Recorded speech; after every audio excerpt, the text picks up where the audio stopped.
भाषाई कौशल श्रवण, बोलना, पढ़ना, लिखना ये भाषा के अधिगम के लिए महत्वपूर्ण कर्म है। इसके माध्यम से ही विद्यार्थी अपनी शिक्षा पूर्ण रूप से संपन्न करता है। सबसे पहले कौन सा सबसे सीखने का सबसे प्रथम जो है वह श्रवण है, क्योंकि श्रवण से ही विद्यार्थी अपने आप में पूर्ण होता है। जब तक वह ठीक प्रकार से सुनेगा नहीं तब तक वह भाषा को प्राप्त नहीं करेगा, क्योंकि जब वह ठीक से नहीं सुनेगा तो वह भाषा ज्ञान से अनभिज्ञ ही रहेगा, उसे कुछ भी नहीं सुनाई देगा। दूसरा कौशल होता है मौखिक अभिव्यक्ति। मौखिक अभिव्यक्ति ही कार्य भाषा की नींव है, क्योंकि मौखिक अभिव्यक्ति से ही लिखित अभिव्यक्ति होती है। इसी में शुद्धता के कारण ही व्यक्ति अपने सभी गुणों का विकास करता है। तीसरा महत्वपूर्ण कौशल पढ़ना है, पठन करना है, पढ़ना पठन करना है। लिपिबद्ध अक्षरों को देखकर सही या शुद्ध मात्रा में उसका उच्चारण करना ही भाषा की तीसरा कर्म है, क्योंकि प्राथमिक कक्षाओं में ऊंची पाठन प्रक्रिया चलती है। इससे विद्यार्थी चाहे बच्चा अपने मन के अंदर उसको छाप छोड़ देता है, जो हमारे लिखित कार्य में भी महत्वपूर्ण भूमिका निभाती है।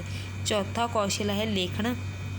लेखन का हमारे जीवन में महत्वपूर्ण स्थान है। मौखिक अभिव्यक्ति को ही पूर्ण रूप से छाप देना ही लिखित अभिव्यक्ति होती है, क्योंकि लिखना ही भाषा का पूर्ण रूप माना जाता है। लिखित भाषा को ही हम अपने पास सुरक्षित रख सकते हैं, मौखिक भाषा को हम अपने पास सुरक्षित नहीं रख सकते। व्यक्तिगत विकास। भाषा से विद्यार्थी का केवल मानसिक या बौद्धिक विकास ही नहीं होता, इससे मानसिक व्यक्तित्व का भी विकास होता है, क्योंकि शिक्षा के माध्यम से व्यक्ति का व्यक्तित्व विकास होता है। यह शिक्षण में महत्वपूर्ण भूमिका निभाती है। शारीरिक विकास। भाषाई शिक्षक लिपि ध्वनियों को स्पष्ट करते हैं। जो शिक्षक होते हैं वे लिपि ध्वनियों को स्पष्ट करते हैं कि कौन सी ध्वनि का उच्चारण सही उच्चारण कैसे होगा।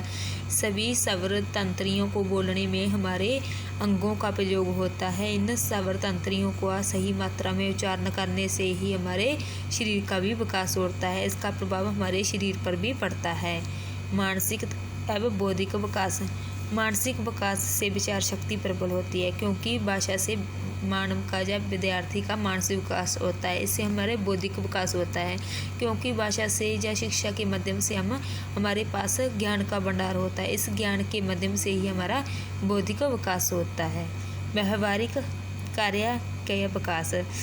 भाषा के माध्यम से हमारा व्यावहारिकता का भी विकास होता है। विद्यार्थी जीवन के बहुत से क्षेत्रों में कार्यकलाप करता है, उसे सभी क्षेत्रों की जानकारी प्राप्त होती है। दूसरों के साथ कैसा व्यवहार किया जाता है, उनसे कैसा बोला जाता है, अपने विचारों का आदान प्रदान कैसे किया जाता है, इन सभी बातों को विद्यार्थी भाषा के माध्यम से ही सीखता है। ज्ञान के विकास। भाषा के बिना ज्ञान संभव नहीं था, क्योंकि ज्ञान का विकास भी भाषा द्वारा ही संभव है। बिना भाषा के कोई भी ज्ञान हमें प्राप्त नहीं कर सकते थे।